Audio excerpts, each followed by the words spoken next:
안녕하세요. 남은장명 철학원입니다. 자, 이번 시간에는 이제 수기운 보충법, 이제 사주에 수가 부족한 경우, 이게 수가 부족하다는 얘기는 사주에 수오행이나 수오행이 이제 희신, 이제 용신이 되는 경우를 말합니다. 이렇게 이제 수가 부족할 경우에 운을 좀 좋게 하는 그런 방법입니다. 카페 게시판에 질문하시면 이제 무료로 이름풀을 해드리니까요. 궁금하신 분들은 카페 남은장명 철학원 네이버나 다음 카페 게시판에 질문하시면 됩니다. 자, 이 사주를 보죠. 정일간이 4월에 태어나서, 그러니까 목이 좀 한 개고요. 화가 4개고 토가 없고 금이 두 개네요. 금이 두 개. 수가 한 개인 사주입니다. 그래서 이 정화일간이 이제 화거든요. 그럼 나를 도와주는 기운은 이제 목이라든지 이제 화가 이렇게 있어야 되는데, 목이 하나고 화가 이렇게 네 개가 있으니까 이 사주는 이제 신강 그 사주라고 보시면 됩니다. 이렇게 이제 화가 강하니까 일단은 이제 수오행이나 이제 금오행이 좋은 기운이 되고, 그 다음에 이제 습토오행도 좋은 균이 되겠습니다. 그래서 이런 사주에 이제 일단 수기운을 수가 조금 약하거든요. 수가 계사 옆에 화에 있어서 좀 약한 사주니까 사주에 수가 좀 부족하니까 수기운을 이제 보충하는 방법입니다. 사주에 수오행이 강한 남자, 종업원, 사업 파트너, 상사, 부하직원과 인연을 맺어라. 이런 경우가 있어요. 내가 수가 좀 필요한데, 이 사주는 이제 금수기운이 좀 필요하겠죠. 그런데 상대방 사주에 금수기운이 좀 있으면서 나는 목화가 필요 없고 상대방은 금수가 좀 있다 보니까 금수가 필요 없는 그런 이제 뭐 남자 여자, 종업원, 사업 파트너, 상사, 부하직원과 이렇게 인연을 맺게 되면은 서로에게 도움이 되는 이제 관계가 되겠습니다. 그 다음에 이제 수라고 하는 것은 겨울이란 말이죠. 그래서 봄, 여름, 가을, 겨울을 지나서 봄, 여름, 가을, 겨울이 되가 왔을 때 어느 정도 이제 이렇게 축적된 모습, 나이가 많이 드신 분들이 이를 의미합니다. 그래서 수호행은 어른이다. 물론 수라고 하는 것은 또 어린아이일 수도 있고 어른일 수도 있습니다. 이런 사주에 이제 물이 필요하니까, 수라고 하는 것은 물이니까 호수, 바다, 강가 등 물이 있는 곳에 살아라. 동네 이름이 인천, 수원, 마포 등과 같이 물기운이 들어간 동네에 사는 것도 괜찮습니다. 북쪽 방향으로 자주 여행을 하라. 러시아, 노르웨이, 스웨덴 등과 같은 이제 북쪽 지역에서 자주 여행을 가는 것도 좋은 방법에 해당이 됩니다. 그다음에 이제 운동을 할 때 이제 수영을 해라. 수영이 이제 물이지 않습니까? 물. 그 다음에 해수온천도 좋습니다. 이런 경우에 이제 물이 좋으니까 수족관 같은 경우에 금붕어 한 마리를 놓으면은 솔로인 사람들은 인연이 생긴다. 좋은 남자 여자 인연이 생긴다. 금붕어 4마리는 공부운이 좋고요. 금붕어 6마리는 재물운세가 좋아지고, 금붕어 8마리는 이제 부동산 운이 좋아지고요. 금붕어 9마리는 승진운, 이제 관운이 좋아집니다. 관운이. 그래서 내가 지금 현재 혼자 살고 있는 분들은 좋은 인연을 만나려면 금붕어 1마리 키우시고, 학생들 같은 경우는 금붕어 4마리 놔주면 되겠죠. 사업하시는 분들은 금붕어 6마리, 그 다음에 뭐 부동산 하시거나 내가 이제 부동산 통해서 돈을 벌고 계신 분들은 금붕어 8마리, 그 다음에 승진, 우리가 이제 승진이라든지 뭐 직업은 직장운이 좋게 하는 것은 금붕어 9마리니까 여기 이제 물이 필요한 사주 이렇게 하는 것도 괜찮습니다. 네. 그 다음에 바닷가, 호숫가, 강가, 섬으로 자주 여행을 하라. 그 다음에 수족관을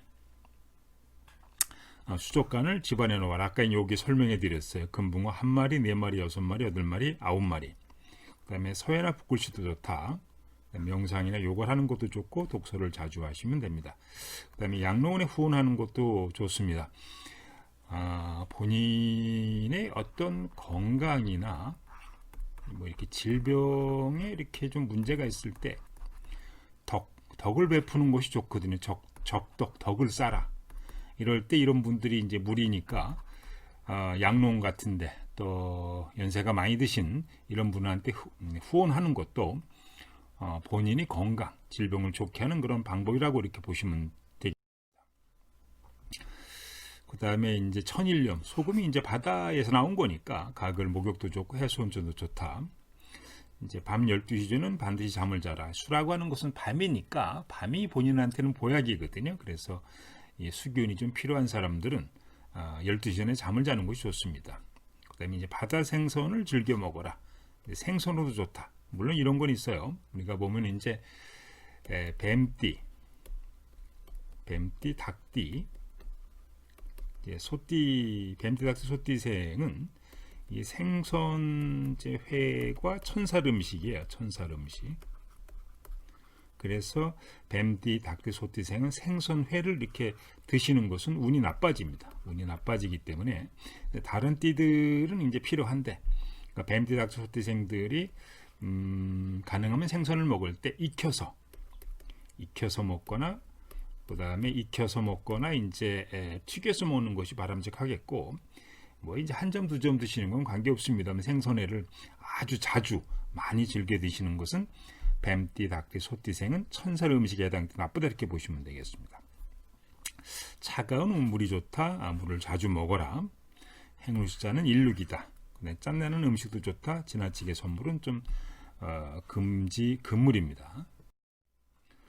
그 다음에 이제 수라고 하는 것은 좀 낮은 곳이에요. 물가다. 높은 곳보다는 낮은 층이 운세가 좋습니다. 뭐 검정색, 보라색 음식을 좀 자주 먹어라. 이렇게. 그 다음에 수호행은 도교다. 정신수양이 좋다.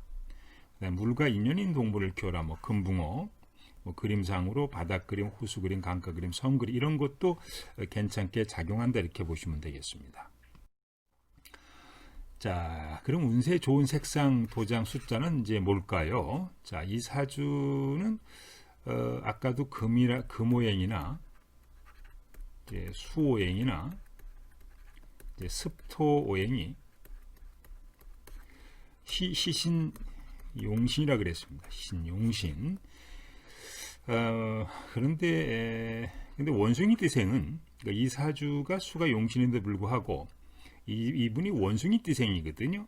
원숭이 띠생은 검정색, 보라색은 장성사 색상으로 무조건 나쁘다 이렇게 보시면 되겠습니다. 그러니까 사주에 소행, 금오행, 습토오행이 좋은 기운인데 뭐 흰색, 금오행에 해당되는 흰색, 회색은 좋고 습토에 해당되는 황토색도 좋습니다만은 이 검정색, 보라색은 수입니다만은 이분이 원숭이 띵이 생이기 때문에 나쁘다 이렇게 이해를 하시면 됩니다.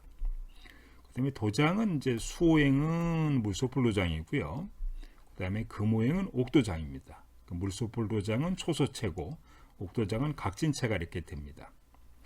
그다음에 행운의 숫자는 수라고 하는 것은 16이고 사구라고 하는 것은 금이고 토라고 하는 것은 50에 해당이 되니까 이런 숫자를 이제 3개 이상 이제 사용해서 뒷번호 만들고 뭐 이렇게 전화번호라든지 실행번호 걸 만드시면 되겠는데 전화번호나 실행번호를 이렇게 만드는 방법은 이제 며칠 뒤에 올려드리도록 하겠습니다. 호수나 바다, 계곡 그림을 이렇게 걸어두는 것도 괜찮다 이렇게 보시면 되겠습니다. 자, 이제 이름을 질 때도 여러분들이 이제 사주 이름을 질 때도 사주의 희용신을 잡아서 이제 이름을 줘야 되거든요.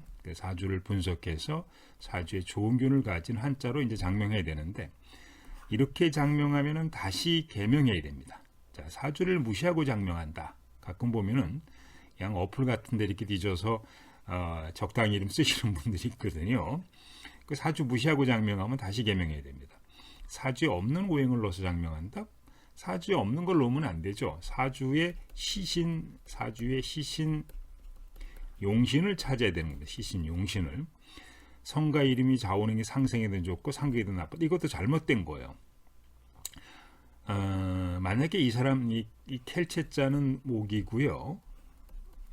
불굴하자는 화입니다. 그러니까 사주의 목화 기운이 좋으면은 백차라는 이름을 쓰면 되는 거예요. 어쨌든 간에 이게 성이 뭐 금목한데 금이니까 목 다음에 화가 못 오고 이렇게 이름을 이게 나쁘다고 이렇게 주장하시는 분도 있는데 사주의 시신 용신을 못 잡아서 이런 결과가 나온다 이렇게 보시면 되겠습니다. 자, 이름 짓는 법 한번 시신 용신을 가지고 이름 짓는 방법을 한번 설명해 드리죠. 자, 이 사주는 기토일간이요. 본인을 도와주는 화가 3개가 있고 토가 이렇게 또 하나가 있으니까 엄청나게 신강사주입니다. 신강사주. 그러면은 사주의 좋은 기운은 수오행이라든지 이제 금오행이 이제 좋은 기운이 되겠죠. 그런데 목오행은 나쁩니다. 목오행은 나쁘다. 왜 그러냐면은 사주에 불이 너무 강하기 때문에 이 목이 오게 되면은 불균이 너무 강해져서 이 토가 흙이 막 아주 메말랄 수가 있어요. 나쁘다 이렇게 보시면 되겠습니다. 자, 기토일간이 여름철에 태어났다. 기토일간이 자신을 도와주는 화오행 3개, 토행 2개로 강하다. 따라서 금오행, 수오행이 사주에 나쁘다. 사주에 목이 없으니까 목은 나쁘다. 가끔 보면 이게 이제 여기 이름 질 때 목은 없고, 자, 화는 3개가 있고, 토는 2개가 있고, 금이 하나가 있고, 수가 2개가 있단 말이죠. 그러니까 이게 목이 없으니까 목을 집어넣어서 이렇게 이름을 짓는 분도 있는데 이게 잘못된 겁니다. 이 한번 사주를 보세요. 사주에 없다고 장명할 때 없다고 집어넣으면 안 됩니다. 이름이라고 하는 게 초등학생 산수 공부하는 건 아니거든요. 우리 초등학생들 목화토금수 이렇게 세 가지고 없는 거 집어넣는 방법 이런 것은 초등학생 정도의 장명법이지 사주의 시용신을 잡아서 이름을 줘야 됩니다. 그래서 이제 백윤화라 그럴 때 햇빛 윤자 불구라자는 화연을 가진 한자니까 이것은 윤화는 사주의 나쁜 한자라 이렇게 보시면 됩니다. 그러니까 백윤화가 5, 8, 16에 대해서 뭐 수리상 좋고 다른 게 다 좋으니까 이걸 쓰면 안 된다는 얘기죠. 이 사주는 불이 많아서 불이 들어오게 되면 이 조토 대지가 타요. 우리가 보면 여름철에 뭐 너무 뜨거워가지고 물기가 없어가지고 논밭이 갈라지는 거 있지 않습니까? 그런 현상을 이해하시면 되겠습니다. 기토는 물이 와서 촉촉하게 금수균이 와야 기토가 여기서 생물이 자란다 이렇게 이해를 하시면 되겠습니다. 자, 신생아 장명 개명이요 10개 성명으로 종합 장명하고요. 사주궁합 태기는 김문과 명리로 종합 감정합니다. 무료 이론 풀이는 이제 카페 게시판에 질문하시면 되겠습니다. 그다음에 이제 수맥 처방, 토감정, 수맥 도자기, 기도자기, 그다음에 상호장명, 전화번호 장명, 백수정가, 이름 운세 풀이는 아람 이름 장명 철학관 원장님에게 문의하시기 바랍니다.